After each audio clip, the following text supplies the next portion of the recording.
Assalamualaikum warahmatullahi wabarakatuh. Perkenalkan, saya Kakak Arifin Putra Milano, kelas 11H, nomor absen 20. Di sini saya akan menjelaskan latar belakang terjadinya liberalisme. Pertama, saya akan menjelaskan apa itu liberalisme. Liberalisme adalah sebuah paham atau ideologi politik yang menekankan pada kebebasan individu, hak asasi manusia, persamaan di depan hukum, dan pembatasan kekuasaan negara.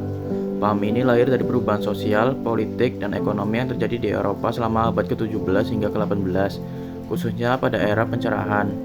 Latar belakang terjadinya liberalisme adalah satu masa Renaissance abad ke-14 hingga ke-16, dua revolusi ilmiah abad ke-16 dan ke-17, tiga era pencerahan abad ke-17 dan ke-18, empat revolusi Inggris tahun 1988, yang kelima revolusi Amerika tahun 1776, yang keenam adalah revolusi Prancis tahun 1789,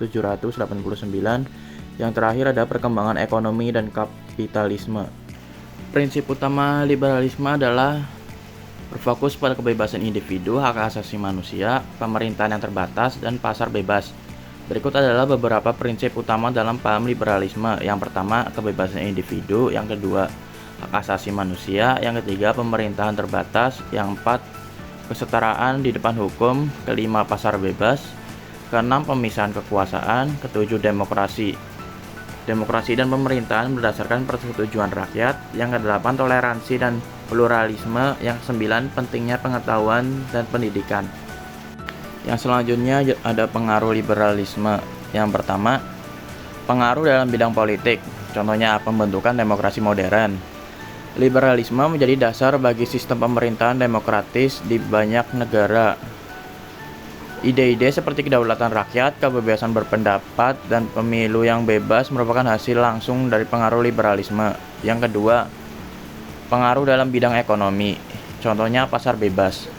Liberalisme ekonomi yang diperkenalkan oleh Adam Smith mendorong penghapusan sistem feodal dan mempromosikan kapitalisme. Sistem ekonomi pasar bebas menjadi fondasi ekonomi global modern.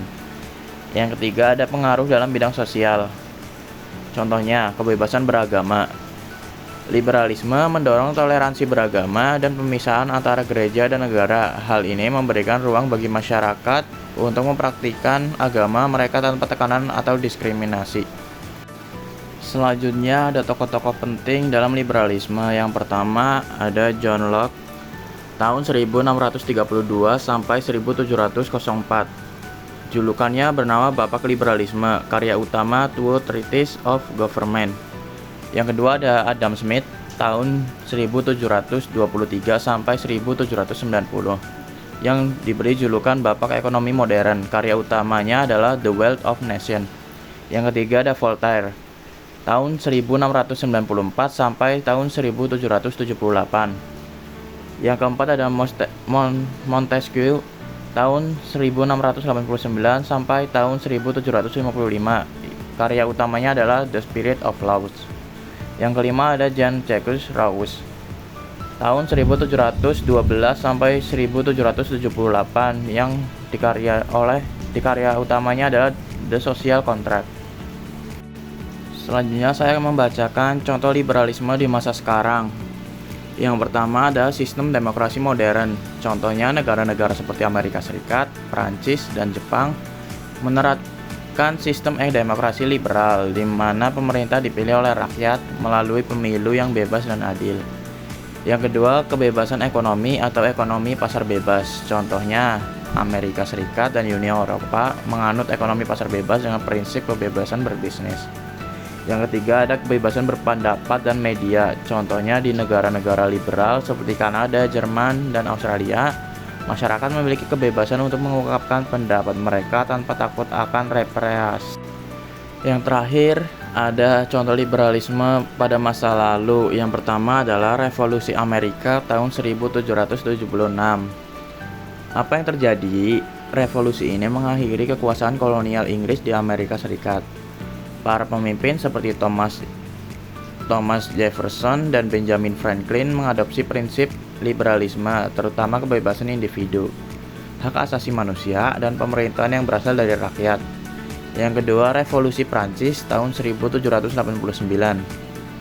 Revolusi ini menggulingkan monarki absolut dan mengadopsi gagasan liberal seperti kebebasan individu, kesetaraan, dan pemerintahan berdasarkan hukum.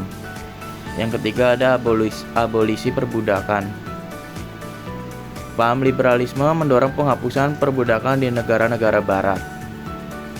Sekian yang dapat saya sampaikan. Bila ada salah kata mohon dimaafkan. Wassalamualaikum warahmatullahi wabarakatuh. Terima kasih.